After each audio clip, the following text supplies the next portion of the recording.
saja nih. Ya, bagaimana baiknya tuan rumah nih, host nih. Nah,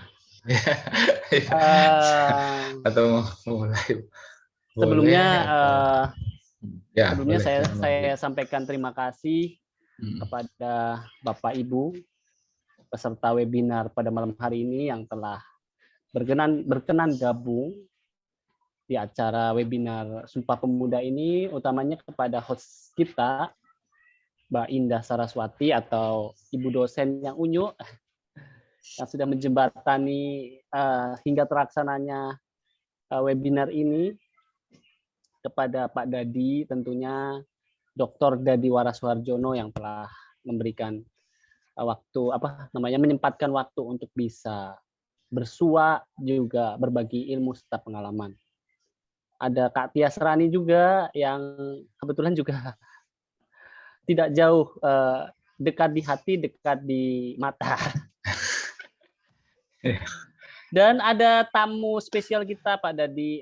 Beliau juga baru bergabung juga. Beliau Pak AKH Taufan Aminuddin. Oh ya, Pak AKH. Ya. Selamat malam Pak AKH. Assalamualaikum. Salam. Ya, Pak AKH nih. Ya, waalaikumsalam warahmatullahi wabarakatuh, Pak Mugi. Baik Pak AKH. Syukran jazakallah khair udah bergabung bersama kami. Ya. Dan baru saja masuk juga Dr. Latif Hakim LSQ. Selamat malam. Assalamualaikum Bapak Dr. Latif Hakim.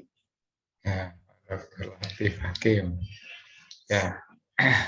Ada. Selamat malam. Ini saya sedang demam tinggi. Ya Pak, sehat. Ini baik. Jadi Pak Dokter Dadi. Iya, sama-sama Pak Dokter Latif ya. Ya, ini mudah Pak Mugi segera sehat ini. Ya, baik. Ada juga Bapak Eko Iskandianto Prastowo. Selamat malam.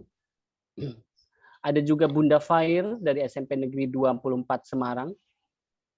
Ada Pak Ali Harsojo. Selamat malam juga. Ada Ibu Mutahharah Said, si Lesung Pipit. Ibu Lesung Pipit dari Makassar. Masya Allah, tabarakallah. Makassar. Ya. Makassar. Sulawesi Selatan. Iya, ibu kotanya Makassar, bener. Sulawesi Selatan. Betul ya. Iya. Juga ada sahabat-sahabat saya dari Project Riset. Waktu itu ada Teteh Nining Herdianti, ada juga Ibu Nizam dan Mbak Sri Wahyuni, serta Kang Mufid Arwasik. Sri Wahyuni, iya Bu Sri Wahyuni. Hadir Bu Sri Wahyuni, iya. Betul. Iya. Selamat malam semuanya. Iya. Baiklah. Saya rasa boleh menulis presensi di chat room dengan format nama asal hadir, nama asal hadir. Nanti untuk pembuatan sertifikat. Silakan.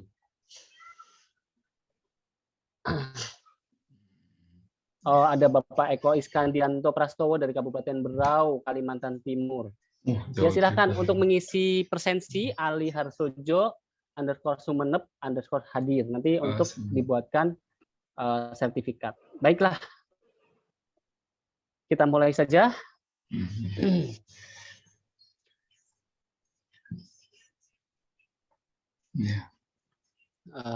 Bismillah. Assalamualaikum warahmatullahi wabarakatuh. Waalaikumsalam warahmatullahi wabarakatuh. Waalaikumsalam warahmatullahi wabarakatuh. Selamat malam dan salam sejahtera untuk kita semua.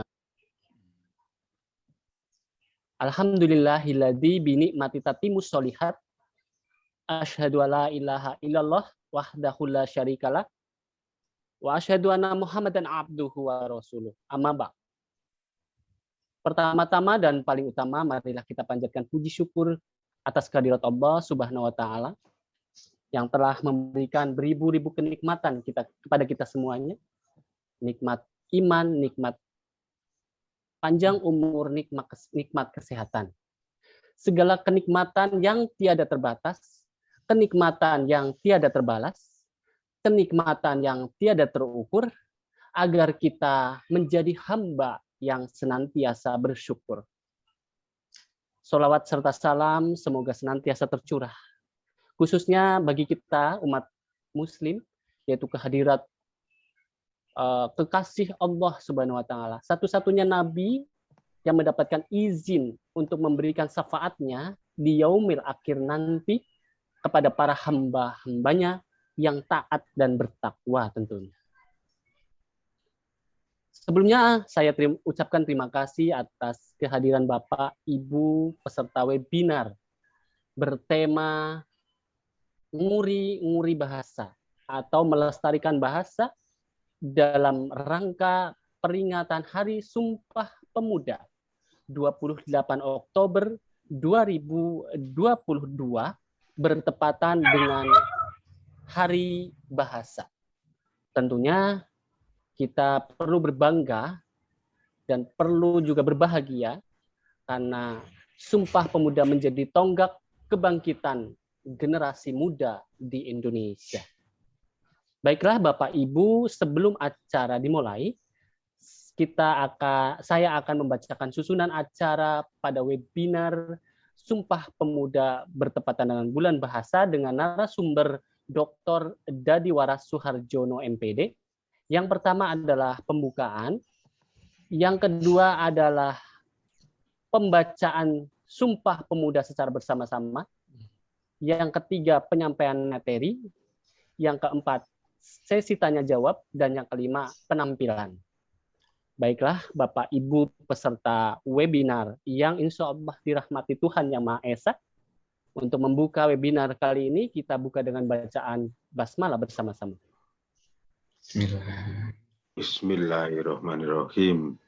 Baiklah, kita akan membacakan Sumpah Pemuda bersama-sama ya Bapak Ibu. Saya hitung dari 3, 2, 1. Kami Sumpah Pemuda. Sumpah Pemuda. Kami putra dan putri Indonesia. Putra dan putri Indonesia. Putra dan putri Indonesia. Mengaku bertumpah darah yang satu tanah air Indonesia. Mengaku tumpah darah yang satu tanah air Indonesia. Kami putra dan putri Indonesia. Kami putra dan putri Indonesia. Mengaku berbangsa yang satu, bangsa Indonesia. Mengaku berbangsa yang satu, bangsa Indonesia. Kami putra dan putri Indonesia. Kami putra Dan putri Indonesia. Menjunjung bahasa persatuan bahasa Indonesia. Menjunjung bahasa persatuan Indonesia. Merdeka! Merdeka! Merdeka! Merdeka! Merdeka! Merdeka! Merdeka! Aplaus untuk kita semuanya. Baiklah, semoga Sumpah Pemuda menjadi gelora dan semangat kita tersendiri pada malam hari ini. Tidak berlama-lama lagi, langsung saja saya akan serahkan kepada beliau selaku narasumber kita malam hari ini, Dr. Dadi Waras Suharjono MPD. Kepada beliau dipersilakan. Ya, baik. Ucapkan terima kasih terlebih dahulu kepada Pak Mugi sebagai host ya, pendiri WPCOM ya yang menyelenggarakan sedaring atau seminar dalam jaringan pada malam ini dalam rangka memperingati Hari Sumpah Pemuda. Ya, kemudian juga kepada Mbak Tias ya, kemudian kepada Mbak Indah Saraswati dan semua rekan-rekan ada pada sedaring malam ini. Nah, baik, sebetulnya malam ini saya ingin lebih kepada berbagi ya, kita diskusi ringan saja ya. Yang penting maknanya adalah kita memperingati Hari Sumpah Pemuda dan mengingatkan ya bahwa peristiwa itu menjadi hal yang penting ya, sebagaimana tadi yang sudah dikatakan oleh Pak Mugi ya, menjadi tonggak sejarah ya, kelanjutan dari kebangkitan nasional 1908 yang kemudian para pemuda menyatakan kebulatan tekad ya, bahwa mereka bertumpah darah satu, bertanah air satu, dan menjunjung bahasa persatuan yaitu Indonesia. Nah, baik, saya akan berbagi layar ya, dan ini sifatnya hanya diskusi ringan ya. Jadi nanti bisa ada tanya jawab, kemudian silakan untuk Bapak Ibu nanti bisa mengomentari dari apa yang saya sajikan. Baik, ini saya mulai saja PowerPoint yang sudah saya siapkan ya. Nah, ini saya akan berbagi. Baik, apakah sudah muncul di layar Bapak dan Ibu? Coba saya slideshow. Nah, ya, apakah sudah terlihat? Sudah, Pak. Sudah, ya. Baik, ya. Terima kasih. Jadi saya buka saja. Assalamualaikum warahmatullahi wabarakatuh. Ya, baik. Selamat malam, dan saya akan memulai ya untuk memaparkan ya, meskipun ini sifatnya berbagi, itu mengenai melestarikan peradaban dan budaya bangsa melalui bahasa ya. Kita akan melihat seberapa pentingkah sebetulnya yang bahasa itu ya. Nah, saya akan mulai dari sini. Mudah-mudahan ini sajiannya bisa lancar PowerPoint-nya. Nah, pertama saya bicara dulu mengenai fungsi bahasa ya. Tidak bisa kita sangkal ya bahwa bahasa memainkan peranan penting dalam kehidupan manusia ya. Tidak bisa disebut manusia bahkan kalau dia tidak berbahasa ya. Jadi itu saking pentingnya bahasa dalam kehidupan manusia, sehingga orang yang mempelajari budaya yang di dalamnya bahasa mendapat gelar S.Hum, yaitu sarjana humaniora ya. Kalau kita terjemahkan adalah sarjana yang berkaitan dengan manusia ya. M.Hum magister humaniora, jadi magister yang berkaitan dengan human, yaitu manusia. Nah, disitulah letak yang namanya budaya yang di dalamnya ada juga bahasa ya. Nah, Bapak dan Ibu sekalian bisa membaca begitu banyak fungsi bahasa, dan bisa jadi kalau kita rincikan akan lebih dari ini ya. Jadi karena manusia tidak bisa lepas dari bahasa ya. Bahkan bahasa itu menjadi indikator. Kalau di dalam Al-Quran ya, penamaan itu kan melalui bahasa ya. Jadi begitu mulianya Adam dibandingkan malaikat, ketika suruh menyebutkan nama, itu kaitannya dengan bahasa. Nah, malaikat tidak mampu ya, saya tidak, karena tidak diberikan pengetahuan oleh Allah. Nah, inilah hal yang membuat manusia itu menjadi mulia gitu ya, sehingga dengan bahasa yang tadi yang di dalamnya ada penamaan-penamaan itu membuat derajatnya lebih tinggi ya dibandingkan malaikat, selama memang dia juga iman dan bertakwa tentunya ya. Kalau sebaliknya tentu dia akan menjadi yang lebih rendah daripada hewan ya. Nah, tapi yang jelas bahasa ini faktor yang penting di dalam kehidupan manusia. Nah, saya akan lanjutkan. Di sini kita lihat, nah ini sebentar, mudah-mudahan ini bisa jalan PowerPoint-nya nih kadang. Nah, di sini saya mengambil suatu gambar tentang lestarikan budaya Indonesia. Nah, jadi Bhinneka Tunggal Ika ya, ini salah satu semboyan ya yang sudah tidak asing lagi bagi kita dari bahasa Sanskerta, beraneka satu itu. Kalau diterjemahkan secara perkata ya kan, dari Sanskerta Bhinneka beraneka, tunggal itu satu, ika itu, jadi beraneka satu itu. Nah, diterjemahkan secara bebas, berbeda-beda tapi satu jua ya. Nah, perbedaan itu adalah sesuatu yang tidak bisa kita pungkiri ya, itu atau suatu keniscayaan. Nah, dengan adanya perbedaan itu justru malah kita wajib menyukurinya ya, karena dengan adanya perbedaan tadi, kalau kita berpikir positif, kita bisa saling mengisi gitu ya.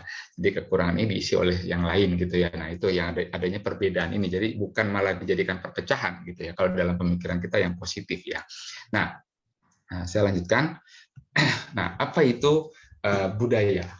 Nah, saya yakin di sini Bapak Ibu semua pasti sudah pernah atau dulu mungkin bersekolah membaca dalam berbagai buku apa itu arti atau definisi budaya ya. Nah, tapi saya di sini hanya mengambil salah satu yang saya rasa sudah dikenal atau yang paling dikenal ya, dan tidak asing lagi ya tentang apa itu budaya atau kebudayaan.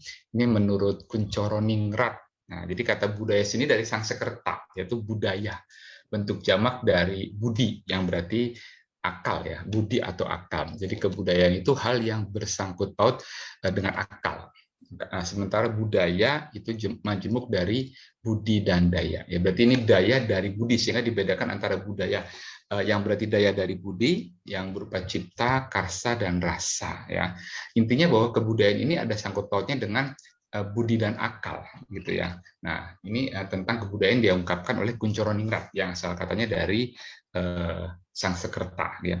Kalau kita mengambil yang bahasa Inggris itu adalah kata culture, itu dari kultura, bahasa Latin kultura, kemudian menjadi bahasa Perancis kultur, lalu diserap ke bahasa Inggris menjadi culture, gitu ya, budaya atau kebudayaan itu ya.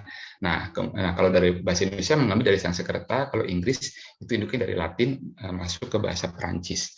Nah, kemudian kalau kita lihat hubungan antara budaya dan bahasa.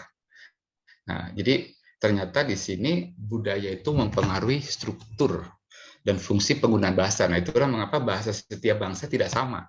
Ya, karena di dalamnya itu ada kaitan dengan budaya, sehingga penerjemahan yang tepat itu bukan per kata, tetapi berlandaskan pada budaya, gitu ya. Karena kalau terjemahan per kata, tentu ini akan menjadi berantakan, ya. Nah, jadi sebagaimana kalau saya mengungkapkan, Bapak Ibu juga pasti sudah pernah tahu ya, kalau orang Indonesia, ini contoh menanyakan nama pakai siapa, sementara orang Inggris menanyakan nama pakai apa. Itu kan budaya sebetulnya ya, what is your name. Kalau orang Perancis menanyakan nama pakai comment tu t'appelles, bagaimana ya kamu memanggil dirimu, dan orang Rusia memakai bagaimana orang-orang memanggil Anda, kak wazabut. Nah, itu semua diterjemahkan dalam bahasa Indonesia siapa namamu. Nah, itu budaya di situ. Ya, di dalamnya ada struktur bahasa, gitu ya. Nah, jadi meskipun diterjemahkan per kata berbeda, tetapi dalam faktor budaya tergantung dari bahasa mana yang akan kita tuju. Nah, karena budaya itu mempengaruhi bahasa, gitu ya. Nah, bahasa itu pengejawantahan atau manifestasi dari budaya, dan tidak ada budaya yang bisa dipahami tanpa memahami bahasanya. Jadi, kalau kita ingin mempelajari budaya suatu kaum, tentunya dengan bahasanya, nah, itu akan maksimal ya, gitu. Karena bahasa itu mewakili budaya kaum itu, gitu ya. Jadi kalau sudah diterjemahkan atau huruf-huruf itu ditransliterasi ke huruf lain, tentu ya meskipun intinya tetap kita dapat, tapi ada unsur yang bergeser. Ya, gitu, pasti ada hal yang secara budaya itu ada yang berbeda, gitu ya, karena memang budaya dan bahasa itu melekat sebetulnya ya. Nah, kemudian ini kaitan antara budaya dan bahasa.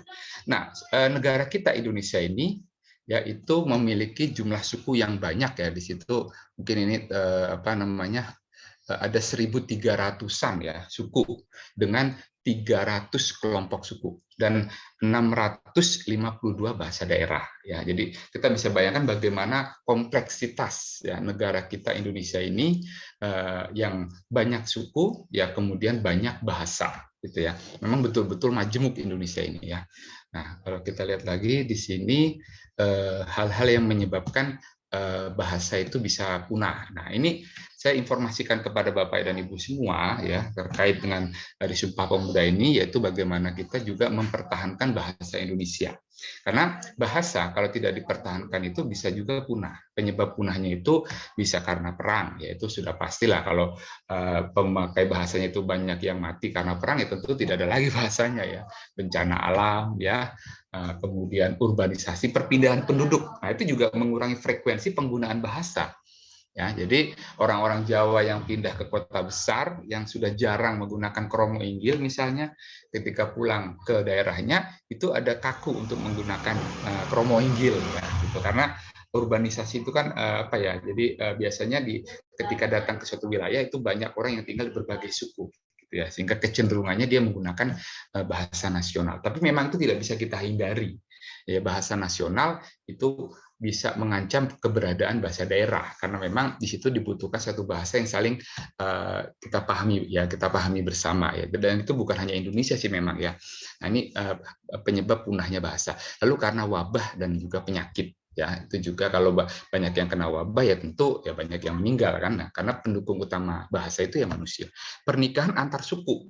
Jadi ketika orang Bugis ya misalnya menikah dengan orang Jawa, nah ini anak kan apakah mau dipaksakan ke Bugis atau ke Jawa ya? Mungkin dia memilih bahasa Indonesia ya. Nah, kemudian seperti yang saya alami sendiri, atau ketika Jawa dan Sunda saja, itu mungkin anak cenderung juga bahasa Indonesia. Meskipun kalau anak bisa kedua-duanya bagus, atau salah satu juga mungkin masih ditoleransi lah ya. Tapi biasanya anak jadi netral gitu. Ada bahasa Indonesia aja begitu. Kalau pernikahan antar suku. Tapi kalau pernikahan sama suku, nah bahasa suku itu bisa dipertahankan, diwariskan ke anak ya. Kemudian antar bangsa. Nah, misalnya orang Mesir menikah dengan orang Portugis ya kan. Nah, atau orang Itali menikah dengan orang Jepang. Nah, biasanya penghubungnya bahasa yang pernah mereka pelajari, ya mungkin dalam hal ini misalnya bahasa Inggris, gitu ya kan. Nah, ini potensi-potensi yang mampu menghilangkan bahasa, gitu ya. Nah, ini harus kita pahami bersama.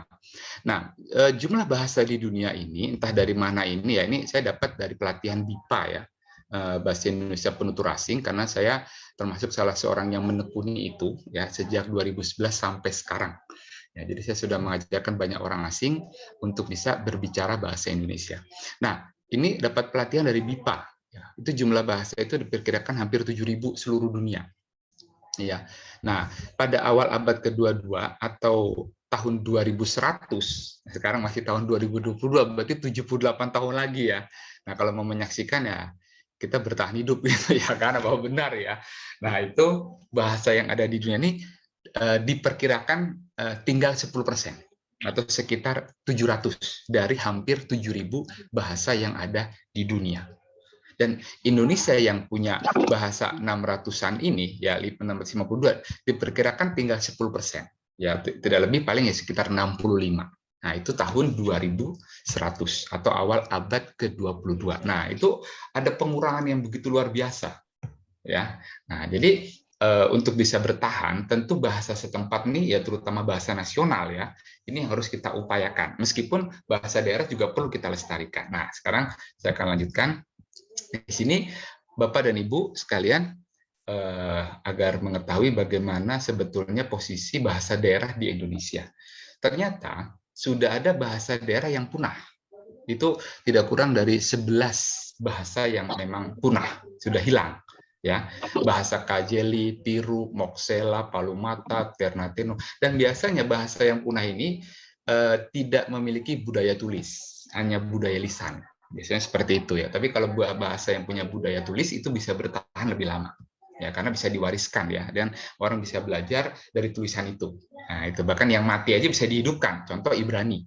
Ya, bahasa Ibrani itu dihidupkan oleh Israel, padahal itu bahasanya untuk agama ya, itu karena dia punya tata bahasa dan rumus-rumusnya ya, maksudnya masih tersimpan ya gitu. Nah, kemudian yang sangat terancam tuh ada 4, dan yang terancam punah.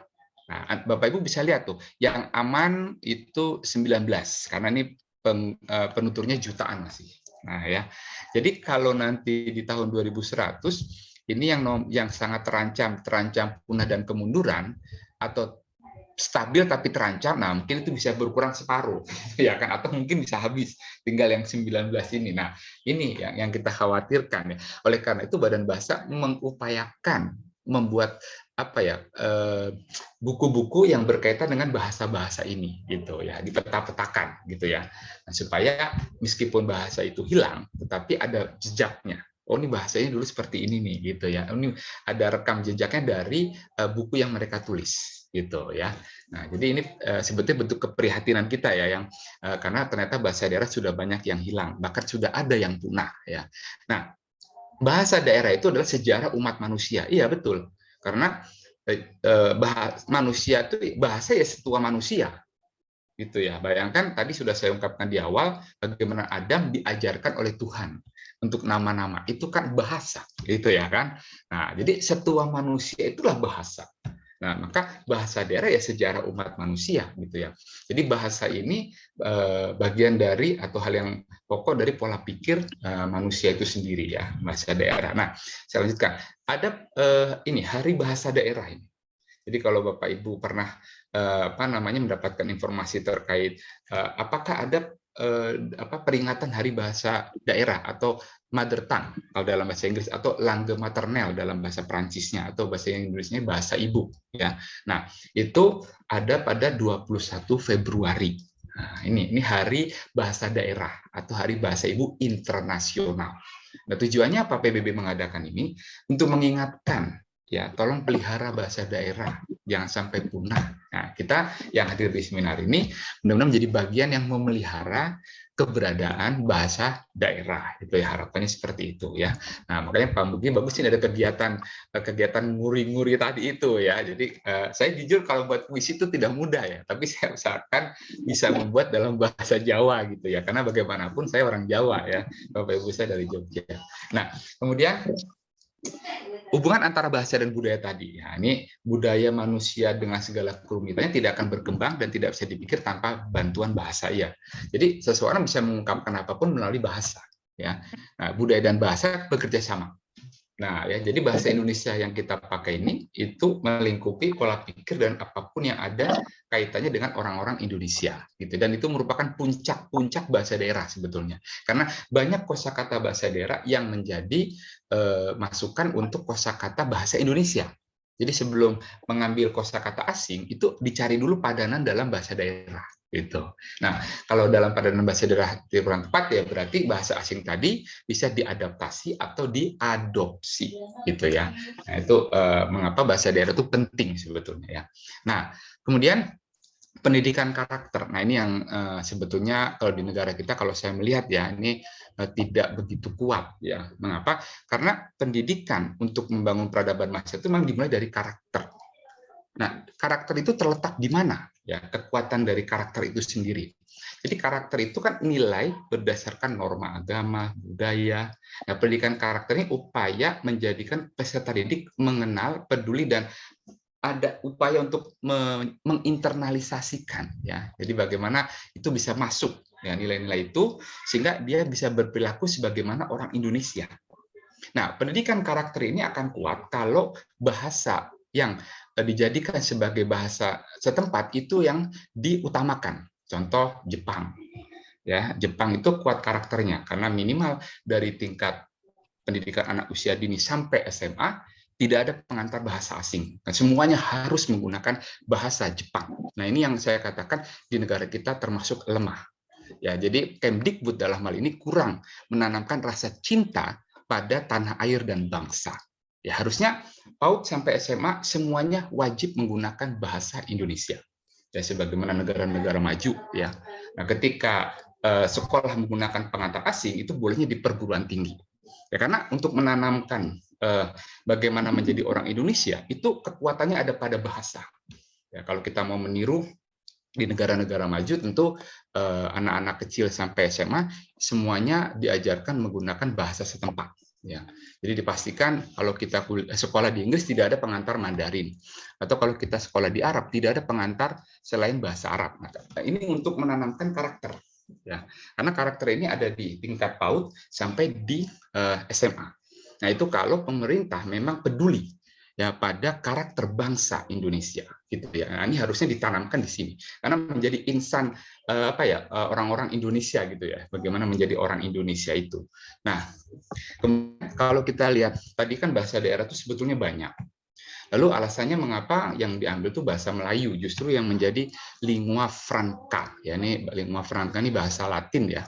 Dan sekarang jadi bahasa Itali ya. Banyak orang mengatakan Latin, tapi kalau ditanya Latin itu di mana, banyak yang tidak tahu. Latin itu adalah Itali dengan pusatnya Vatikan, pusat umat Katolik dunia. Itu adalah pusat bahasa Latin. Nah, bahasa Melayu itu menjadi bahasa perhubungan alias lingua franca. Nah, ternyata ini yang sudah banyak dipahami oleh berbagai suku, gitu ya. Nah, terus bahasa Melayu sederhana karena tidak ada tingkatan seperti Jawa ataupun Sunda ya, atau mungkin bahasa daerah lainnya. Kemudian suku lain itu menerima secara sukarela ya. Jadi tidak ada pertentangan ketika ditetapkan bahasa Melayu yang kemudian diangkat namanya menjadi bahasa Indonesia, itu suku yang terbanyak seperti Jawa ataupun Sunda protes, tidak ada. Dan mereka bisa menerima. Nah, inilah hebatnya Indonesia. Jadi dunia perlu belajar demokrasi pada Indonesia dalam hal ini, gitu ya. Jadi tidak, karena kalau di India, nah India saja masih susah tuh menetapkan bahasa persatuan. Mereka masih pakai dalam tanda petik bahasa penjajah misalnya, ya, atau Filipina ya. Sekarang mereka sudah mengambil ada itu bahasa yang kemarin saya juga ada mahasiswa dari Filipina. Ya, itu campuran tapi ada Spanyolnya juga, tapi Tagalog misalnya ya. Nah, Tagalog itu juga karena gini, nanti ketika diambil satu bahasa suku, yang lain tuh cemburu, gitu ya. Nah, tapi di Indonesia tidak. Justru bersama-sama kita songsong ya, kita angkat bahasa Melayu yang kemudian diubah menjadi bahasa Indonesia. Ini kerennya Indonesia di sini. Terus bahasa Melayu ternyata sanggup dipakai dalam bahasa kebudayaan dalam arti luas. Jadi kalau bahasa Indonesia ini dipakai untuk mengungkapkan keilmuan yang paling rumit sekalipun bisa, ya, karena disertasi yang dalam berbagai bidang ilmu pun banyak ditulis dalam bahasa Indonesia. Jadi kalau bahasa-bahasa lain seperti Rusia, Prancis, Mandarin bisa, mengapa Indonesia tidak, gitu ya? Nah, padahal jumlah kosakata bahasa Indonesia itu juga sebanding dengan bahasa Mandarin, bahasa Rusia, bahasa Prancis, dan termasuk bahasa Spanyol, ya. Jadi 100 ribuan sekian. Jadi kalau Prancis, Rusia bisa, mengapa Indonesia tidak? Nah, ini yang seringkali menjadikan saya menjadi apa ya? Ini sebenarnya rasanya hanya kurang tidak percaya diri. Ya, ini karena akibat penjajahan Belanda yang begitu lama, yang menanamkan bahwa apa-apa yang dari Indonesia itu rendah. Nah, ini yang harus diubah pola pikir kita, bahwa kita makhluk Tuhan itu sejajar dengan bangsa-bangsa lain di dunia. Ya, baik dari segi bahasa, baik dari segi apapun, jadi sama. Gitu ya kan. Nah, jadi bahasa Inggris sama kerennya dengan Indonesia, sama kerennya dengan Jepang, dengan Perancis gitu ya. Nah, itu yang harus kita tumbuhkan sebetulnya ya. Rasa percaya diri yang sebagaimana yang ada pada bangsa-bangsa. Karena minder tidak boleh. Minder itu hanya pada Tuhan, tapi kalau pada manusia itu rendah hati. Ya, jadi orang Inggris, orang Perancis sama dengan kita. Ya, bahasa Anda itu ya kami pakai bahasa Indonesia sama bagusnya gitu ya. Nah, kemudian kalau kita lihat sejarah bahasa Melayu yang diambil atau diangkat menjadi bahasa Indonesia, sebetulnya bahasa Melayu itu pada awalnya menggunakan aksara Pallawa. Nah, ini juga banyak yang belum tahu juga ini. Jadi bahasa Melayu itu pada mulanya bukan huruf Latin. Itu huruf Latin itu sebetulnya impor, gitu ya. Maksudnya impor itu penjajah dari Eropa datang ya, Belanda atau Portugis. Nah, itu membawa bahasa Latin kan, dan tentu dengan hurufnya. Nah, pada awalnya bahasa Melayu itu menggunakan aksara Pallawa seperti huruf Thailand, ya, atau huruf daerah seperti huruf Jawa. Nah, itu aslinya seperti ini huruf Pallawa ini. Ya, aksara Pallawa, bahasa Melayu kuno. Jadi bukan huruf Latin.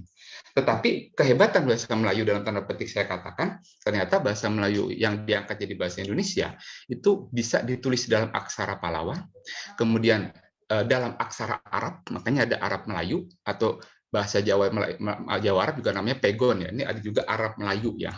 Lalu bisa ditulis dalam huruf Latin. Jadi bahasa Melayu atau bahasa Indonesia ini ternyata pernah ditulis dalam satu Pallawa, Arab juga bisa, dan satu lagi dalam huruf Latin yang sekarang ini. Nah, untuk bahasa Inggris tidak bisa. Bahasa Inggris tidak akan pernah bisa itu dalam bahasa Arab. Ya, ataupun bahasa Perancis juga tidak akan pernah bisa alif batasa menulis menggunakan dalam alif batasa tidak bisa. Ya, kalau bahasa Indonesia bisa. Gitu, karena ada iringan hal yang sama antara Indonesia dengan bahasa Arab sebetulnya. Nah, saya akan lanjutkan dulu ya. Ini kalau di alih aksara atau di transliterasi yang tadi ini prasasti ini ya, prasasti ini tertulis dalam aksara Pallawa kemudian diubah menjadi huruf Latin. Nah, kita bisa lihat ini bahasa pada abad ke-7 tahun 600. Swasti Sri Sakavarsatita Ekadasi Sukla Paksa. Nah, ada kosakata yang sampai sekarang masih kita pakai, misalnya naik sekarang jadi naik, ya kan? Sampau itu sampan, ya. Kemudian marlapas itu berlepas, ya. Terus 200, nah teluratus, sukacita tuh. Kalau Bapak Ibu baca semua tuh ada sukacita. Nah, ini pada abad ke-7, ya. Jadi ini bukti kalau bahasa Indonesia itu memang berasal dari bahasa Melayu. Nah, karena ada kosakata yang sampai sekarang masih kita pakai meskipun ada perubahan di situ, ya. Nah, ini diterjemahkan per kata, ini terjemahan bebasnya, ya gitu. Nah, jadi ini sengaja saya tampilkan supaya peserta sedaring ini bisa tahu kalau bahasa Indonesia itu sebenarnya bukan huruf Latin, tapi sebetulnya aksara Palawa yang kita lihat dalam huruf Thailand itu. Itulah asli Melayu kuno sebetulnya, ya, bahasa Melayu kuno. Nah, singkat saja saya menyebutkan tentang sejarah ya bahasa Indonesia yang sudah dipakai sebagai lingua franca, terutama tadi yang bahasa Melayu itu, ya.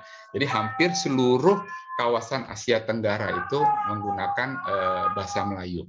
Nah, kalau Bapak Ibu lihat di sini ada namanya Prasasti Kedukan Bukit. Ya, mungkin kalau saya sering sebut dengan PKB ya, biar mudah ingat ya, bukan partai tapi ya Prasasti Kedukan Bukit. Nah, PKB tahun 683, makanya disebut era sejarah Indonesia itu pada abad ke-7 gitu ya. Karena kalau sudah bicara sejarah itu tulisan yang menang.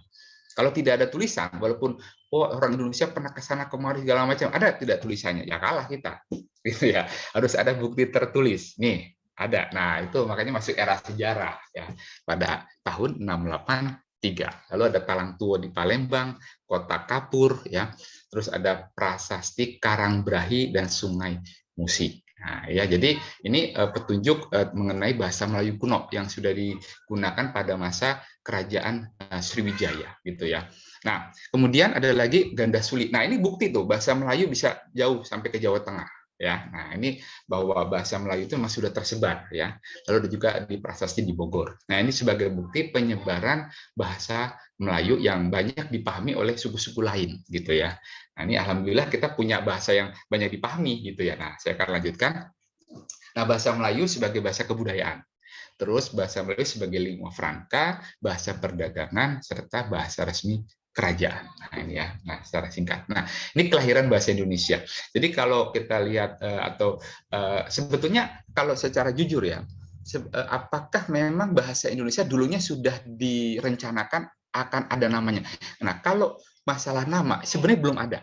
Jadi pada Kongres Pertama Pemuda tahun 1926 itu butir ketiga sebetulnya masih tertulis menjunjung bahasa persatuan bahasa Melayu. Sebenarnya itu tulisannya. Nah, kemudian seorang pemuda bernama Tabrani ya, pada bulan Mei tahun 26 ternyata beliau mengusulkan gini, mengapa itu harus muncul Melayu? Padahal 1 dan 2 itu Indonesia, Indonesia. Nah, sejak protes seperti itu ya, pemuda yang bernama Tabrani tadi, akhirnya pemuda yang lain berpikir, ya saya rasa, iya udah kita ganti aja Melayu, coret jadi Indonesia. Nah, jadi bahasa ini tuh belum pernah ada sebelumnya, tapi dipaksa lahir untuk identitas. Nah, ya, ini salah satu protes dari seorang pemuda yang bernama Tabrani. Karena butir 1-2 sudah tulisan Indonesia, mengapa yang 3 tertulis menjunjung bahasa persatuan bahasa Melayu? Nah, itu diprotes oleh beliau. Ganti itu bahasa Indonesia. Nah, sejak 28 secara resmi diaklamasilah bahasa Melayu tadi dicoret dan diganti menjunjung bahasa persatuan bahasa Indonesia. Jadi sebetulnya kejadian ini mirip dengan Israel. Israel itu memaksakan bahasa Ibrani menjadi bahasa resmi. Ya, kalau kita buka di Wikipedia sekarang bahasa Arab sudah dicoret, ya, diganti dengan bahasa Ibrani. Tapi bukan berarti bahasa Arab tidak dipakai juga, ya. Tapi dalam situasi yang tidak resmi, ya mungkin Israel sudah mampu menggunakan itu dalam keseharian, bisa jadi seperti itu karena negara butuh identitas. Nah, Indonesia ketika dalam perjuangan ini butuh identitas dan dibandingkan negara tetangga ternyata dalam mengaklamasikan kemerdekaan kita jauh lebih percaya diri karena kita tidak mengambil bahasa penjajah. Baik itu Belanda, ataupun Inggris ya, atau Jepang, maupun yang tidak langsung Perancis, tidak. Tapi kita mengambil bahasa Melayu yang diubah namanya menjadi bahasa Indonesia. Ini percaya diri, itu ya. Bangsa yang lahir, tapi tidak berinduk pada negara penjajah. Hebat sebetulnya. Gitu. Dan ini memang harusnya seperti itu, ya, bahwa manusia itu kita sejajar dengan siapapun, gitu ya. Nah, itu sudah bagus sebetulnya ya. Nah, ini pertimbangan pilihan mengapa bahasa Melayu. Ya, jadi suku lain akan merasa dijajah oleh suku Jawa. Kalau bahasa Jawa yang dijadikan bahasa persatuan misalnya.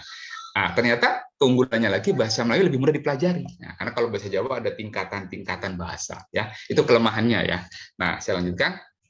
Ya, di sini. Nah, jadi untuk mengingatkan saja di butir ketiga saya mengingatkan Bapak dan Ibu, banyak sekali ya gini, terkadang di jalan ya, di jalan ataupun mungkin ada yang mengirim video ataupun gambar, butir ketiga ini seringkali salah bunyinya, yaitu mentang-mentang semuanya pakai satu, kemudian yang ketiga itu berbunyi berbahasa satu.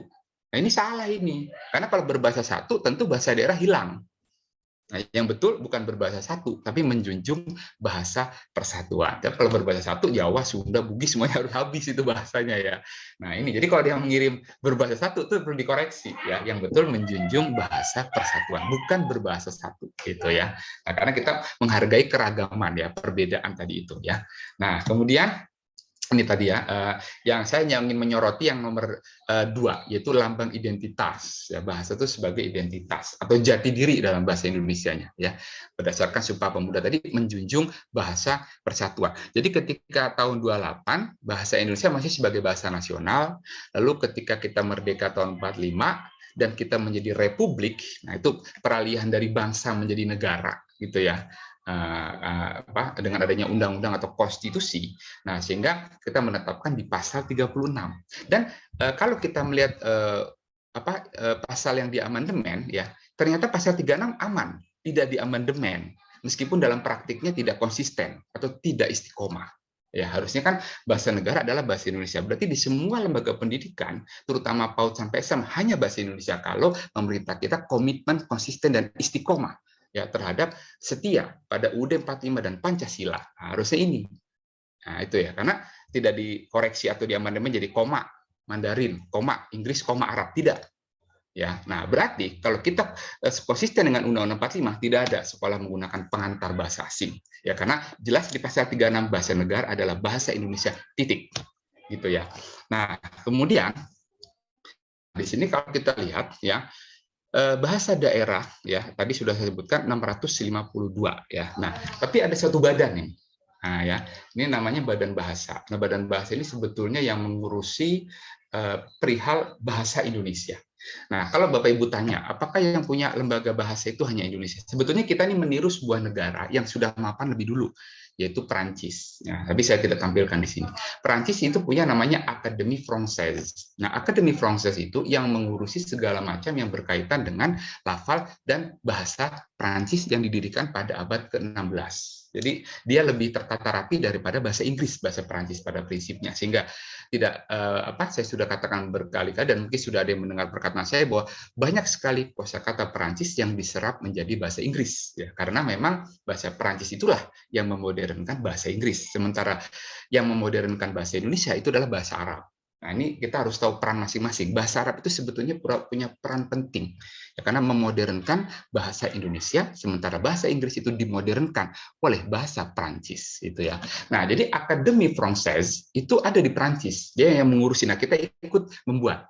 Nah, apalagi selain Perancis yang punya badan bahasa, Rusia. Rusia punya yang namanya Institut Ruskawa Yazika, itu Institut Bahasa Rusia. Nah, di situ juga yang mengurusi yang berkaitan dengan kerusiaan, yang merusifikasi ya segala macam kosakata asing. Ya, jadi kalau Bapak Ibu hanya tahu misalnya tangkap layar, misalnya screenshot, ya itu sebenarnya dalam bahasa Perancisnya ada capture d'écran misalnya. Ya kan itu sebagai contoh ya.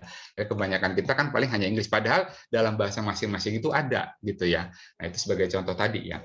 Nah, jadi itu mereka membuat istilah-istilah juga ya, atau copier-coller, itu copy paste ya, copy paste dalam bahasa Inggris, copier-coller dalam bahasa Perancis dan salin tempel dalam bahasa Indonesia. Nah, itu usaha untuk mempertahankan bahasa. Harusnya kita dukung ya gitu, karena eksistensi bahasa Indonesia ini harus sejajar dengan bahasa-bahasa lain di dunia gitu ya.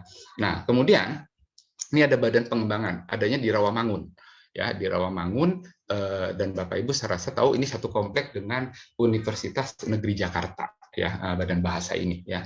Nah, kemudian bahasa Indonesia juga sudah punya alat uji untuk kemahiran berbahasa, namanya UKBI. Ya, kebanyakan kita taunya TOEFL dan sejenisnya. Ya, kalau bahasa Inggris banyak yang tahu, ya buat saya sih memang tidak aneh lah, karena kalau saya katakan itu kan bahasa global.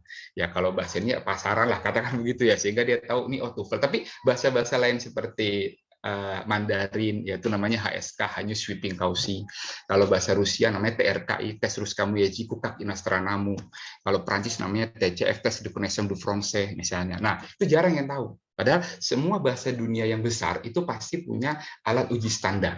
Nah, termasuk bahasa Indonesia. Nah, ini salah satu untuk mempertahankan keberadaan bahasa Indonesia. Nah, supaya derajat ini meningkat, nah seharusnya para cendekiawan di Indonesia itu lebih mengutamakan UKB daripada TOEFL.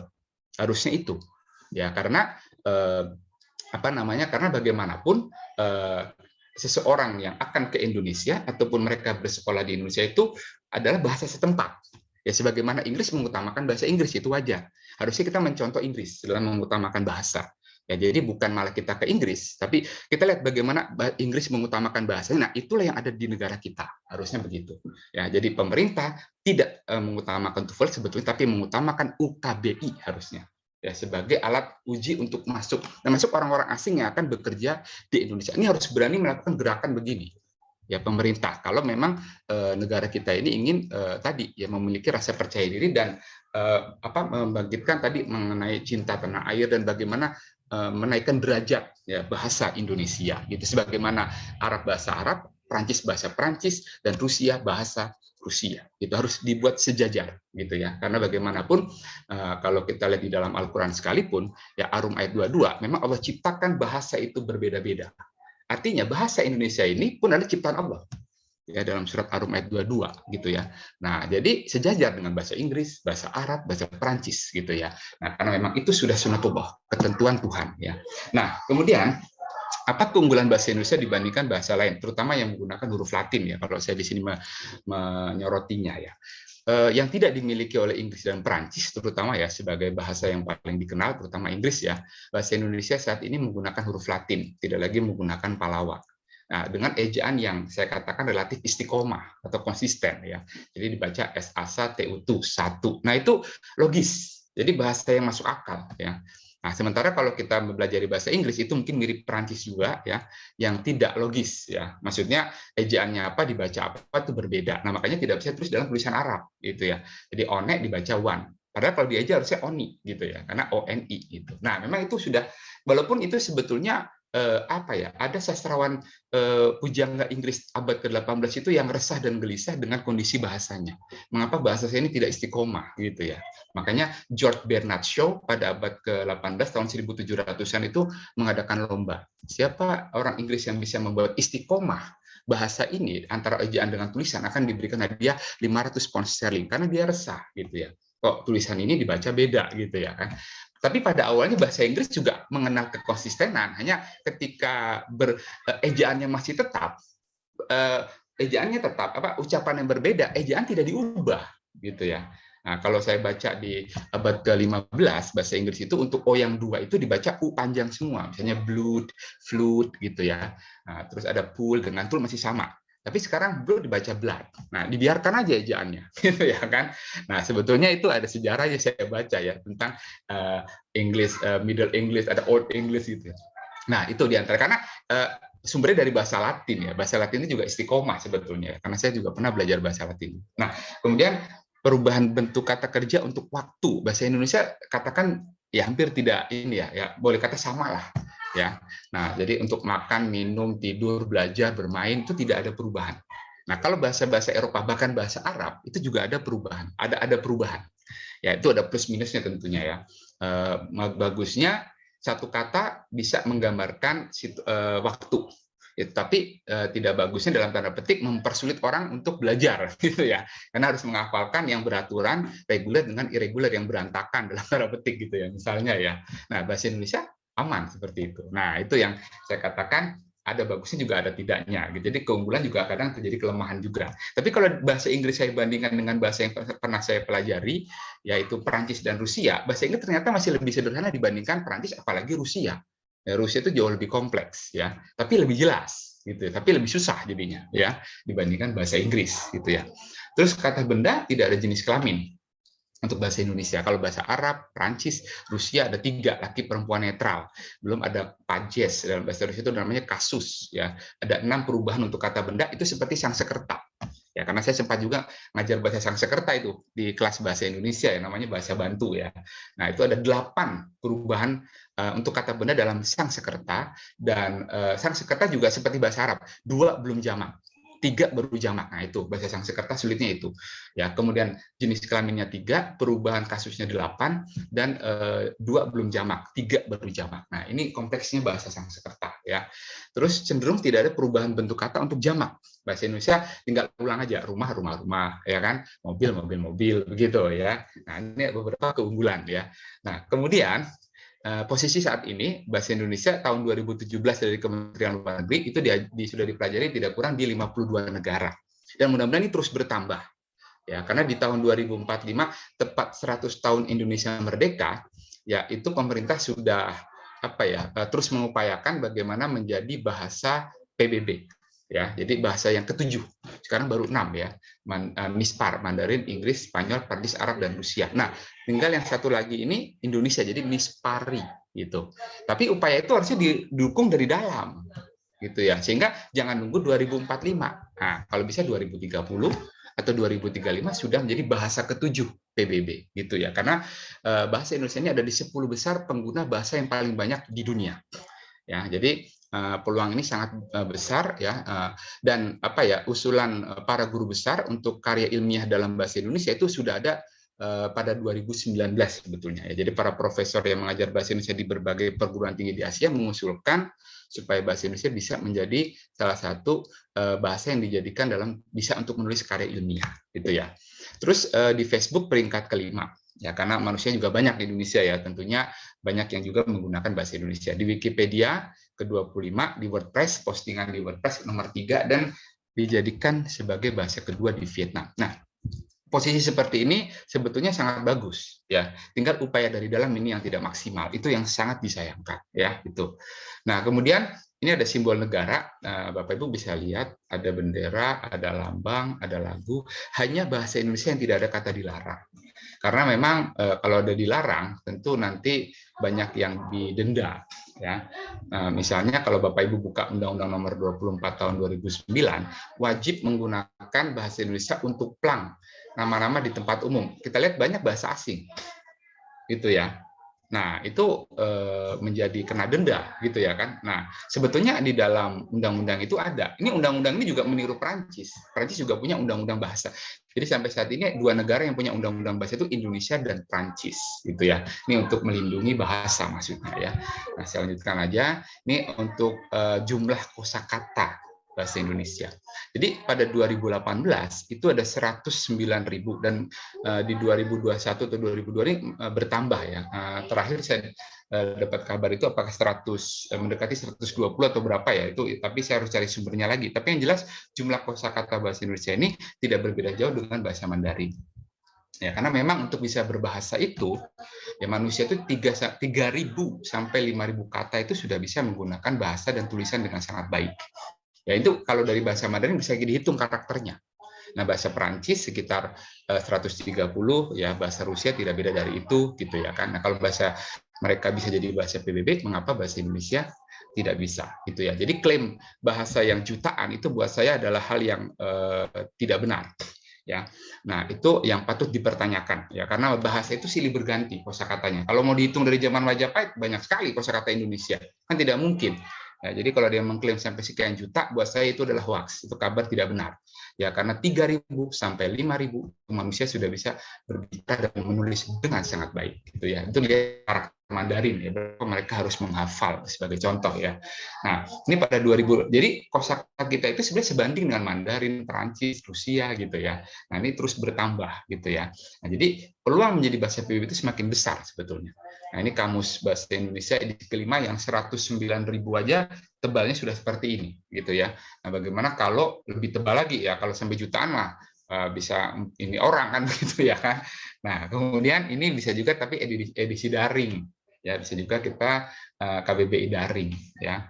Terus ini 2018 tadi yang sudah saya ungkapkan 109 maksimalnya, terus maknanya ada 126. Nah, ini yang terakhir penyampaian saya.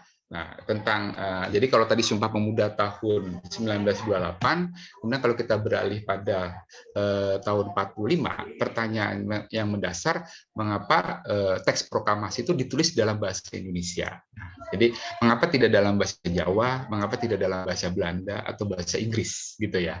Nah, mengapa dalam bahasa Indonesia gitu ya? Nah, jawabannya tentu di sini. Nah, karena bahasa Indonesia tadi sudah dipahami oleh banyak suku. Sehingga ketika teks proklamasi itu dibacakan dan diperdengarkan banyak suku, nah timbullah perlawanan secara nasional di situ ya. Jadi kita bisa bersatu itu faktor utamanya adalah bahasa. Jadi yang membuat negara ini bersatu, ya jadi landasan utama berdirinya Indonesia itu bukan karena suku, karena suku Indonesia itu 300 dengan 300 kelompok suku, dan bukan faktor agama. Di Indonesia pemeluk agama dilindungi pemerintah ya, 6 agama tadi. Tapi yang membuat bangsa ini dan Indonesia itu berdiri adalah faktor bahasa. Nah, jadi faktor bahasa ini yang memperkuat persatuan dan kesatuan negeri ini, gitu ya. Jadi karena bahasa Indonesia kita bersatu. Jadi kalau bahasa ini dapat rongrongan, bahaya ini ke kondisi negara, gitu ya. Nah, jadi dapat disimpulkan di sini bahwa bahasa Indonesia itu yang menjaga persatuan dan kesatuan negara, kesatuan Republik Indonesia. Jadi sekali lagi berdirinya negara ini bisa kokoh tuh bukan karena faktor agama ataupun karena suku ya, tapi sebetulnya lebih kepada faktor bahasa gitu ya. Bahasa ini yang mempersatukan ya berbagai kemajemukan tadi gitu ya. Nah, ini salah satu sebetulnya apa ya? Ya kalau saya katakan ini keunggulan dan kehebatan Indonesia di mata dunia gitu ya. Mereka dengan kemajemukan yang begitu beragam tapi bisa bersatu gitu ya.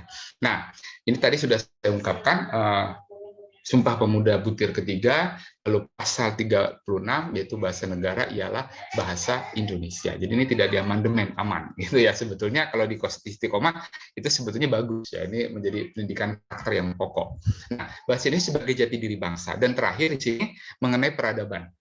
Sebetulnya kalau kita awalnya tadi ya bagaimana bahasa daerah, terus bagaimana munculnya bahasa Indonesia gitu ya kan. Nah, terus bahasa Indonesia itu ya meskipun tadi saya katakan menjadi ancaman bisa jadi dengan bahasa daerah, tapi itu tidak bisa kita pungkiri memang karena kita harus bersatu gitu ya. Ternyata di balik itu semua, bahasa Indonesia pun menyerap kosakata bahasa daerah sebetulnya. Jadi sebelum mengambil kosakata asing, bahasa daerah itu akan dilihat dulu. Ya, nah jadi itu sekarang pun kalau kita lihat bahasa Indonesia itu banyak dari Minang, dari Sunda, dari Jawa ya, dari saya punya daftarnya itu ya, kosakata bahasa Indonesia yang berasal dari bahasa daerah. Ya, jadi puncak-puncak bahasa daerah itu ya jadikan bahasa Indonesia. Nah, kalau kita berbicara mengenai peradaban bangsa, nah ya sebetulnya bangsa Indonesia ini ya yang terdiri dari berbagai suku memiliki peradaban yang tinggi. Ya, jadi kalau kita disebut bangsa yang tidak beradab ataupun rendah itu harusnya tidak bisa kita terima. Ya, itu adalah bentuk pelecehan lah ya, kepada sebenarnya tingginya peradaban bangsa ini. Ya, nah apa itu? Nah, pertama ya pengertian peradaban dulu nih. Di situ kalau menurut KBBI ya kemajuan yang menyangkut sopan santun, budi bahasa. Nah kemudian peradaban itu mengalami perubahan dan seterusnya lah ya kemajuan yang tinggi. Nah, Bapak Ibu bisa baca apa itu tentang peradaban ya. Nah, jadi dalam bahasa Inggris sering disebut dengan civilization atau peradaban itu penilaian perkembangan budaya. Nah, pada waktu perkembangan mencapai puncak, itu unsur-unsur budaya yang bersifat halus, indah, tinggi, dan pokoknya itu menjadi sesuatu yang mungkin dikaitkan dengan teknologi kalau sekarang. Ya, nah sebetulnya kalau kita lihat bangsa Indonesia ini sudah memiliki budaya yang jauh lebih tinggi daripada yang mungkin ada di benua lain. Nah, misalnya ya, nih gamelan. Selama ini mungkin kita menganggap remeh gamelan. Padahal kalau kita pelajari sejarah, gamelan ini adalah budaya logam. Nah, bisa jadi Eropa belum mengenal. Mereka punya alat musik hanya berupa kayu-kayu. Tapi Indonesia bisa mengolah logam menjadi gamelan. Ini ketinggian budaya Indonesia. Ini sudah ada pada era Majapahit. Jadi Indonesia sudah bisa mengolah logam pada abad ke-13, 14, 15. Nah, ini luar biasa sebetulnya. Gitu ya. Nah, itu mungkin di Eropa sendiri belum mengenal itu, tapi Indonesia sudah bisa melakukan ini, gitu ya, mengolah logam untuk dijadikan alat musik, gitu ya. Dan sekarang itu menjadi warisan budaya, diakui oleh UNESCO, ya. Kemudian wayang kulit. Nah, wayang kulit ini juga termasuk apa ya? Kalau kita lihat ini salah satu orkestra yang cukup rumit lah ya, karena dalangnya menggunakan berbagai macam suara. ya. Nah, dia bisa memerankan berapa tokoh, cerita semalaman, ya. Dan anehnya lagi kadang tidak buang air kecil, apalagi buang air besar gitu ya. Anehnya juga itu, ya. Terus dia bisa mimpin orkestra di belakang, dan dia tahu lagunya apa. Gitu ya. Kalau Dirjen kan ya wajar tahu lah orang di depan begini, tapi dalang itu menghadapi wayang gitu ya. Dan dia kasih kode, dia bisa nyanyi itu gitu ya. Ini hebatnya, ini udah suaranya macam-macam, dia mikir cerita gitu ya. Nah, ini termasuk budaya yang tinggi, dan ini sudah ada tahun 1009. Ya, jadi tayangan-tayangan seperti ini sebenarnya menunjukkan kebudayaan tinggi bangsa kita. Ya, yang mungkin bisa jadi di Eropa belum seberapa gitu ya. Nah, kemudian kita juga punya kapal ya yang begitu besar ya. Jung Java. Jung Jawa ini kapal yang bisa menampung 800 prajurit dengan panjang 100 meter. Ya, ini puncaknya ada pada zaman Majapahit. Ya, Majapahit itu sampai punya 400 kapal Jung ya, karena untuk menjaga Nusantara. Nah, kalau kita lihat kehebatan Majapahit yang punya ratusan kapal begitu besar, ya seharusnya Indonesia sejak dulu punya kapal induk kan gitu ya. Nah, kalau mewarisi Majapahit, nah, harusnya Indonesia punya banyak kapal selam, kapal induk begitu ya. Karena kita lihat saja ini Jung Jawa ini luar biasa itu, 800 prajurit. Bahkan ketika saya mendengarkan uraian sejarawan ada di YouTube itu sempat beradu dengan kapal apa ya yang mau datang hantam gitu, hancur karena begitu besarnya kapal ini gitu ya. Nah, itu bisa memuat panjangnya 33 meter dengan kapasitas 121 prajurit. Memang di zaman Majapahit itu luar biasa ya. Nah, ini kebudayaan yang hebat tentunya Indonesia ini ya. Nah, kemudian bagaimana membangun irigasi. Nah, kalau kita melihat irigasi zaman Majapahit, mungkin kita akan bisa dibuatnya jadi iri hati gitu ya. Ya kan? Nah, yang nggak boleh iritasi tapi gitu ya. Nah, irigasi ini luar biasa zaman Majapahit kalau kita lihat. Nah, ada waduk, kanal, kolam. Mereka sudah bisa membuat begitu terstruktur. Nah, ini kan menunjukkan budaya yang tinggi sebetulnya.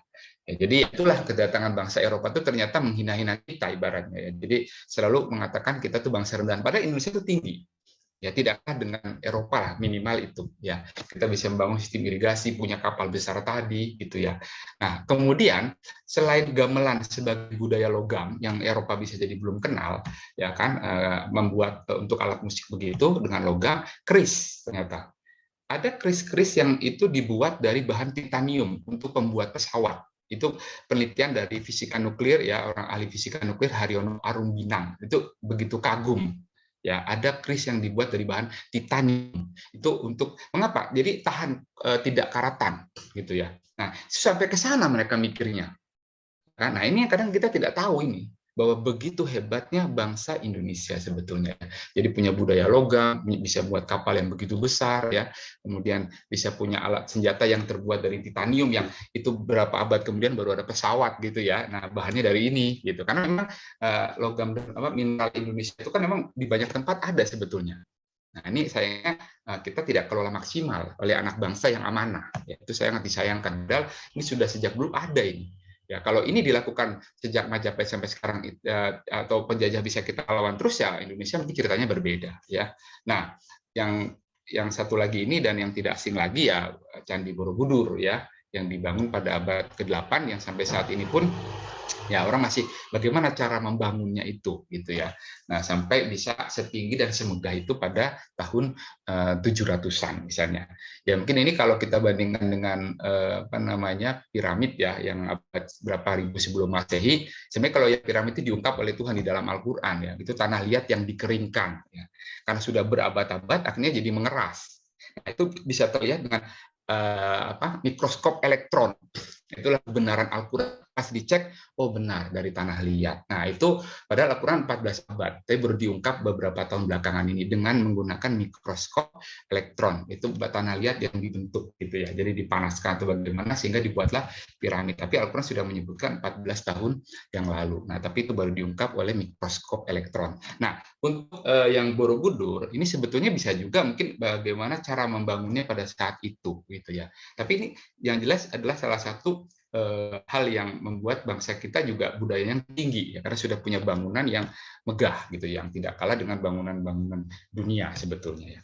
Nah itu ya. Jadi intinya yang saya ingin sampaikan di sini adalah utamakan bahasa Indonesia Nah, mari kita lestarikan bahasa daerah dan kita juga kuasai bahasa asing ya. Tapi dengan catatan kita harus mengutamakan bahasa Indonesia. Jadi 3 ini jadi pedoman Badan Bahasa ya. Utamakan bahasa Indonesia, lestarikan bahasa daerah dan kuasai bahasa asing. Nah, udah itu saja sih ya yang bisa saya bagikan kepada Bapak dan Ibu semua. Dan mudah-mudahan apa yang saya bagikan ini bisa bermanfaat gitu ya.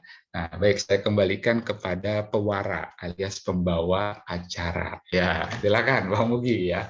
Itu saja yang bisa saya bagikan ya. Nah, ini saya stop saja dulu ya. Nah, baik. Nah, ya. Masya Allah, tabarakallah. Ya, mudah-mudahan ada manfaatnya. Ya, baik. Nah.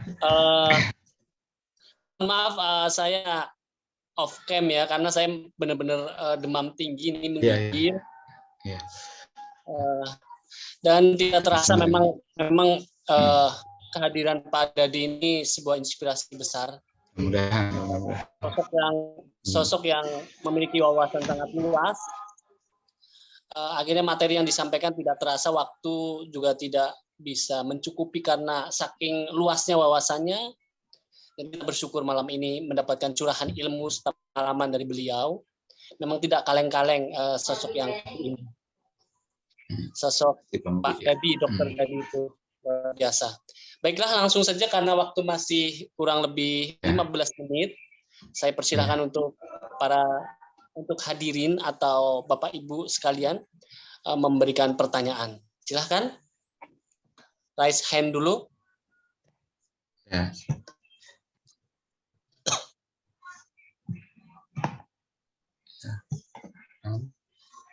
Akan dimanfaatkan untuk bertanya.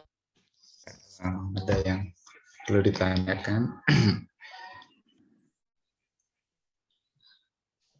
Penjelasannya panjang lebar, luas, dan sangat menyeluruh. Pengetahuan dan wawasan Pak Dadi luar biasa. Ya, silakan ditanyakan bila ada sesuatu yang memang ingin diketahui lebih dari apa yang beliau sampaikan tadi. Silakan. Oh, ada pertanyaan. Mohon bolehkah di-share materinya? Iya. Boleh ya. Kalau mau nanti saya bagikan materinya. Mau sekarang mau saya bagikan atau gimana nih Bang Mugi ya? Saya udah buat dalam bentuk PDF juga supaya lebih press. Maksudnya tidak, kalau di PPT 11 mega ya, kalau di ini kan lebih sedikit ininya. Boleh saya bagikan kalau memang ini. Apakah boleh dibagikan di WA group karena tidak semuanya kan ikut gitu? Apa ya, mereka boleh, untuk memiliki juga? Ya boleh, tidak masalah. Ya dengan senang hati. Kan ini sifatnya saya berbagi pengetahuan saja ya. Mungkin Bapak Ibu juga sudah ketahui ya. Nah, baik, ini saya bagikan ya dalam bentuk PDF yang lebih ringkas ya. Meganya jadi tidak terlalu tinggi. Sudah saya siapkan juga. Nah, ini ya. Dibagikan di aula dulu tidak apa-apa Pak Dadi. Iya. Ini Ini Pak Mugi, ini saya kirimkan di Pak Mugi, tapi nanti bisa tolong dikirimkan karena menurut saya masih dengan anak saya ini ya, lagi mengerjakan ini. Nah itu saya kirim ke Pak Mugi dulu, nanti tolong dilanjutkan aja ini. Itu saya kirim yang di Pak Mugi itu. Itu saya melestarikan budaya dan peradaban bangsa. Siap Pak Dadi. Selanjutnya ada satu pertanyaan Pak Dadi di chat Zoom, ada pertanyaan dari beliau Bapak Ali Harsojo menanyakan bagaimana kedudukan bahasa Melayu dalam kurung Indonesia dan Melayu dalam kurung Malaysia dari perspektif sejarah dan keilmuan linguistik. Saya ulangi, bagaimana kedudukan bahasa Melayu dalam kurung Indonesia dan bahasa Melayu Malaysia dari perspektif sejarah dan keilmuan linguistik. Silakan Pak Dadi. Ya, baik ya. Dari Bapak siapa tadi, Bapak AKH ya? Ali Harsojo. Maaf, Ali. Ya, Bapak Ali Harsojo. Baik, Pak Ali Harsojo. Terima kasih atas pertanyaan yang Anda sampaikan. Nah, sebetulnya memang terkait bahasa Melayu ini ya, kalau saya sampaikan ada memang perseteruan. Ini bukan perseteruan ya. Jadi Malaysia itu ngotot ya ingin membuat bahasa Melayu itu bisa menjadi bahasa di ASEAN. Nah, ini perlu diketahui dulu nih. Nah, tetapi pemerintah Indonesia dalam hal ini Menteri Nadiem Makarim itu mengatakan bahasa Indonesia lebih berhak daripada bahasa Malaysia. Nah, mengapa? Nah, perlu diketahui bersama bahwa di Malaysia bahasa Melayu ini tidak seperti di Indonesia. Jadi ketika kita menggunakan bahasa Melayu ya, karena kalau di Indonesia ini bahasa Melayu ini bahasa daerah, yaitu dari wilayah Sumatera. Sementara bahasa Indonesia itu adalah Melayu sebagai induk ditambah bahasa daerah ditambah serapan kosakata asing. Itulah bahasa Indonesia. Nah, jadi perkembangannya berbeda dengan Melayu. Kalau Melayu yang ada di Riau, dia tidak menyerap kosakata asing, tapi bahasa Indonesia melakukan itu. Karena Melayu di Indonesia itu adalah bahasa daerah. Nah, tapi bagaimana dengan di Malaysia? Malaysia itu memang ingin menjadikan tadi bahasa ASEAN, meskipun Menteri Nadiem menegaskan bahasa Indonesia lebih berhak. Nah, kalau di Malaysia ini jujur terjadi perpecahan ya. Maksudnya begini, bahwa ada tiga hal yang mayoritas ya, maksudnya punya apa ya semacam kekuatan lah ya, India, Cina dan orang Melayu sendiri. Nah, Cina dan India di Malaysia itu seperti enggan menggunakan bahasa Melayu. Jadi di Malaysia ini bingung memberi nama, apakah diberi nama Melayu Malaysia atau diberi nama bahasa Malaysia. Mereka bingung.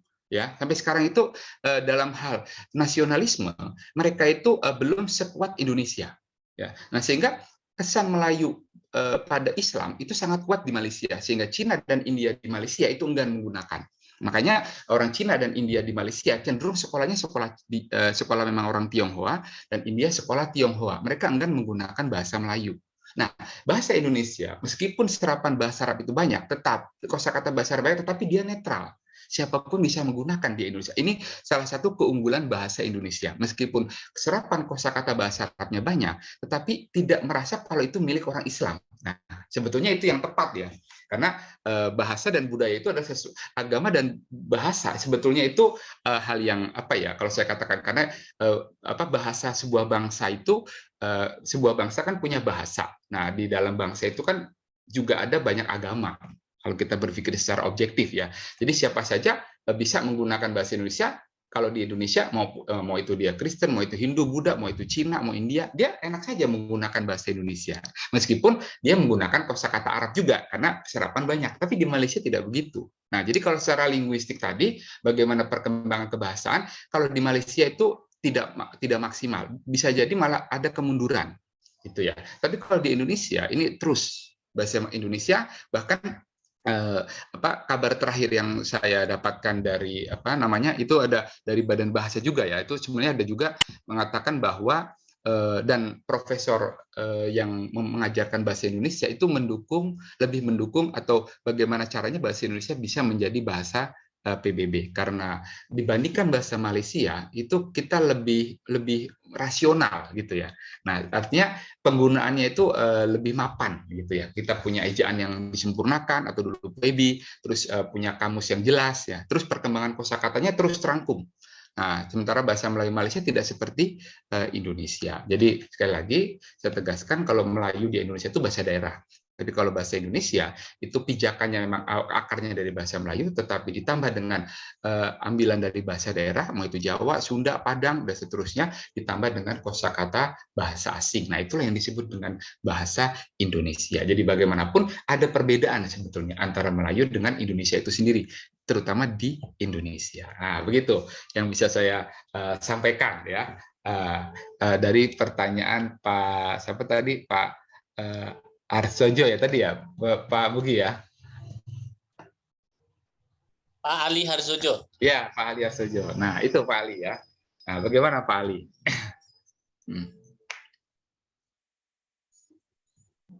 Terima kasih Pak.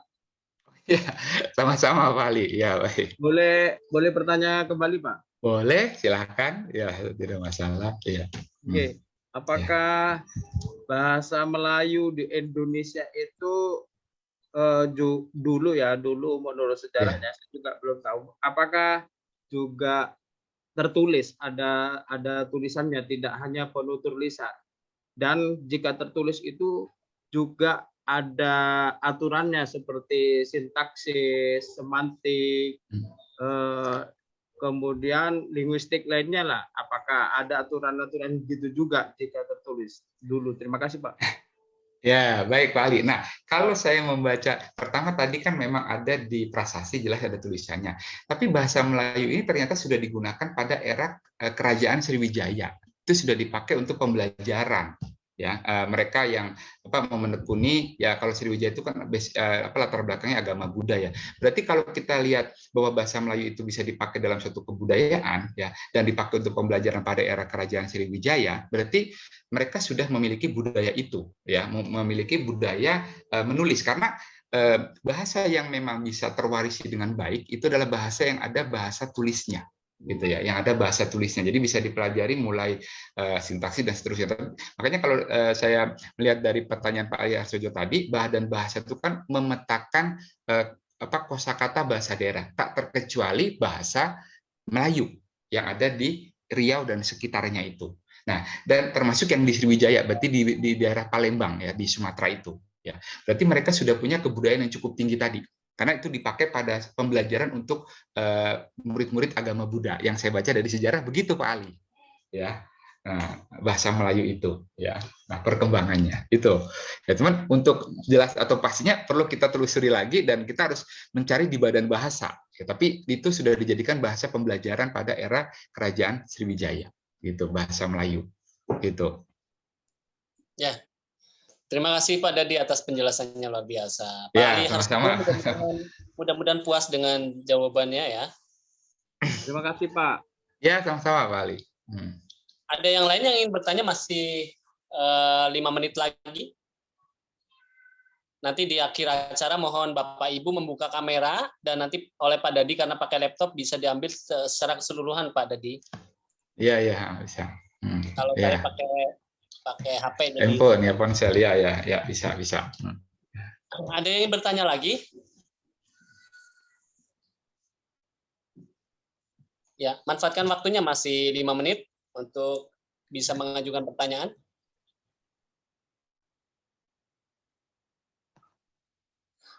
Kalau tidak ada, saya ingin bertanya kepada Mbak Indah. Ada tambahan Mbak Indah Saraswati?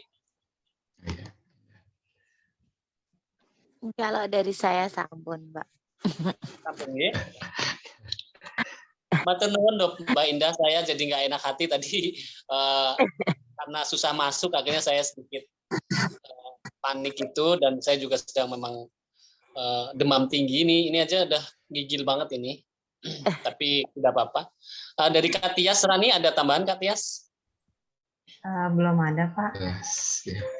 Tidak ada, maka sebelum kita mengambil dokumentasi, bertanya. Ada satu penampilan. Ini Pak Eko mau tanya nih. Oh, Pak Mugi. mungkin bertanya apakah ada. Bentar. Pak Eko. Oh. Iya. Pak Safirian di grup.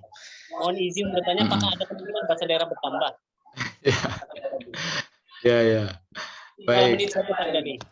Ya, itu kalau ditanya apakah ada kemungkinan bahasa daerah bertambah, jelas kemungkinan sangat kecil. Justru yang cenderung bahasa daerah itu akan musnah, ya, karena apa? Akibat bahasa nasional itu.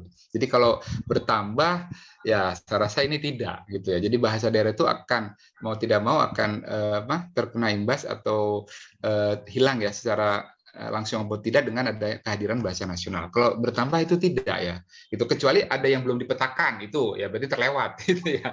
Tapi sebetulnya tidak susah menambahnya ya. Saya rasa tidak. Ya, kalau punah iya gitu ya, karena bahasa Indonesia terus di seluruh pelosok kan mereka diminta untuk terus menggunakan bahasa Indonesia. Jadi tidak. Kalau pendapat saya ini kemungkinan bertambah itu tidak sebetulnya kalau bahasa daerah gitu ya. Terima kasih Pak Dodi. Ada satu lagi Pak Mugi, ini pertanyaan dari Pak Eko Iskandianto. Setuju bertanya kembali. Iya. Nah, Pak Ali. Nah, ini mengenai bahasa alay ya. Bahasa alay, pidgin. Nah, gini, intinya begini ya. Ini kan sebetulnya anak layangan lah atau bahasa gaul lah ya. Intinya pokoknya gini, bahasa yang akan awet ataupun bertahan lama itu yang memiliki konvensi luas. Nah, kalau bahasa alay ataupun bahasa gaul itu konvensi atau kesepakatannya hanya sedikit. dan itu pada batas waktu tertentu. Jadi bagaimana bisa mengalihkan bahasa standar? Tidak bisa. Ya, bahasa gaul Indonesia tidak mungkin bisa menghilangkan standar Indonesia. Slang Inggris atau slang Amerika tidak akan menghilangkan standar Inggris atau Amerika. Argot Prancis tidak akan menghilangkan bahasa Prancis standar. Tidak bisa. Karena argot, slang, dan gaul itu pada kurun waktu tertentu dan konvensinya sangat terbatas. Kecuali konvensi itu bisa dibuat luas, gitu ya. Nah itu baru, tapi sulit ya, karena bahasa gaul atau alay ini kan 5 tahun udah berganti lagi, 5 tahun sudah berganti. Nah kalau menurut pendapat saya itu ya itu tidak kehadiran mereka itu hanya untuk kelompok tertentu lah ya gitu ya. Nah kalau yang pidgin ini sebetulnya saya dulu pernah tahu itu yang bahasa di Papua Nugini ya Pak Ali Harsojo ya, yang pidgin itu bahasa Inggris tapi dimodifikasi, betul tidak itu ya, pidgin ya bahasa Inggris dimodifikasi akhirnya jadi bahasa Papua Nugini. Nah tapi kalau di bahasa Indonesia kan itu memang campuran, ya itu namanya campur kode, ya gitu ya.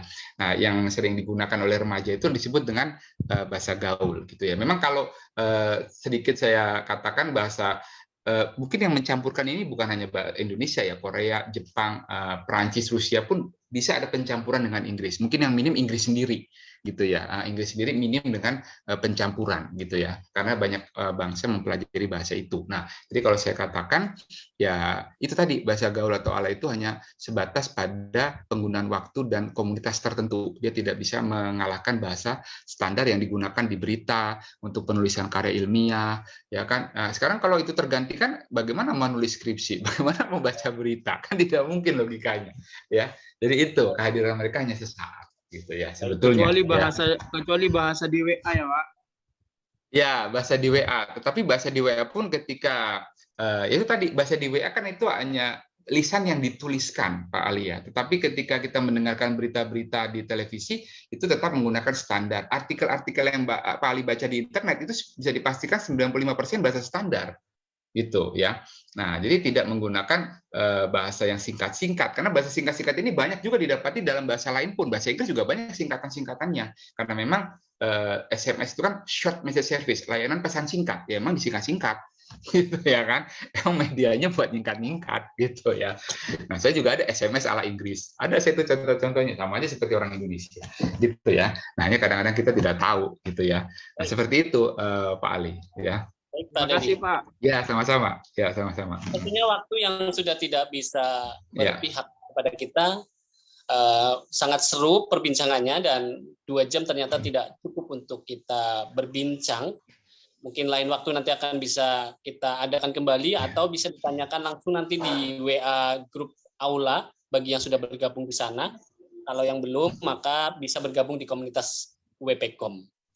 Dan tanpa panjang lebar, inilah penampilan terakhir untuk hiburan Bapak Ibu agar ada bonus malam hari ini. Apa penampilannya? Dari saya sendiri, pembacaan puisi. Oh iya. Pembacaan puisi ini saya ambil dari kasus yang sedang booming, yaitu KDRT. Judulnya KDRT-nya Lesti Kejora. Bismillah. Mugirian dalam puisi, kamuflase. Arta dan Gana adalah kamuflase. Kesemarakan adalah kamuflase. Kejayaan adalah kamuflase. Kedikdayaan adalah kamuflase. Kemaskulinan adalah kamuflase. Keanggunan adalah kamuflase. Kemasyuran adalah kamuflase. Semua itu kamuflase. Segalanya kamuflase. Tasamuh yang dipermainkan dengan fragmen adalah kamuflase. Ontologis yang dibungkus dengan kemungkaran adalah kamuflase. Asa yang terkhianati oleh kefasidan adalah kamuflase. Empati yang dibungkus oleh kefiktifan adalah kamuflase.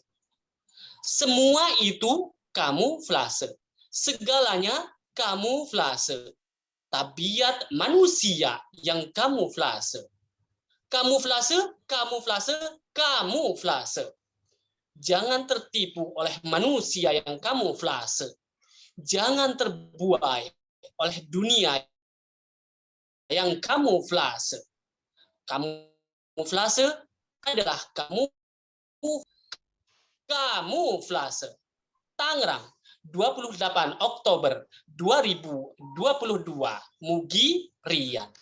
Terima kasih. Ya, Pak Mugi. Ya. Tidak terasa kebersamaan kita diakhiri, rangkaian acara juga sudah dilakukan. Untuk para peserta tinggal menunggu nanti sertifikat yang akan dibagikan, tentunya diambil dari data hadir atau daftar hadir para peserta malam hari ini. Tentunya semoga kebersamaan kita menjadi berkah tersendiri, berkah ilmu dan pengalaman luar biasa. Maka untuk menutup acara webinar malam hari ini, kita tutup dengan bacaan hamdalah bersama-sama. Dan tentunya saya selaku pembawa acara yang banyak berbicara di depan forum sini, banyak melakukan kehilafan, kekurangan, tutur sapa, dan lain sebagainya. Kita berjumpa kembali di lain kesempatan. Terima kasih. Wassalamualaikum warahmatullahi wabarakatuh. Waalaikumsalam warahmatullahi wabarakatuh. Ini foto bersama nggak? Foto kameranya. Buat dokumen. Kamera nih, ya. Saya sudah siapkan nih, ya, untuk penampakan. Siap ya, saya juga bisa ini. Oh iya, ya boleh Mbak Tias, ya boleh Mbak Tias. Selamat malam Bapak Ibu, tunjukkan gigi cantiknya. Senyum lebarnya, 1, 2, 3. Ya, satu lagi ya, sebentar.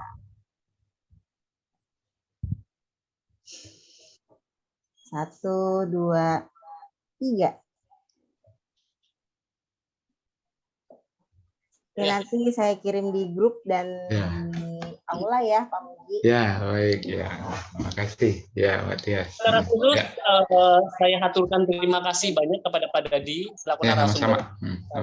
Mudah-mudahan Allah Subhanahu wa Ta'ala yang membalas segala kebaikan dan kebaikan limpahan ilmu untuk kami. Terima kasih. Amin. Ya, terima kasih. Ya, undur diri ya, pamit. Ya, terima kasih. Terima kasih Pak Dadi. Terima kasih. Ya, sama-sama. Terima kasih. Terima kasih. Ya, terima kasih. Terima kasih. Ya, assalamualaikum. Ya, terima kasih. Ya. Salam.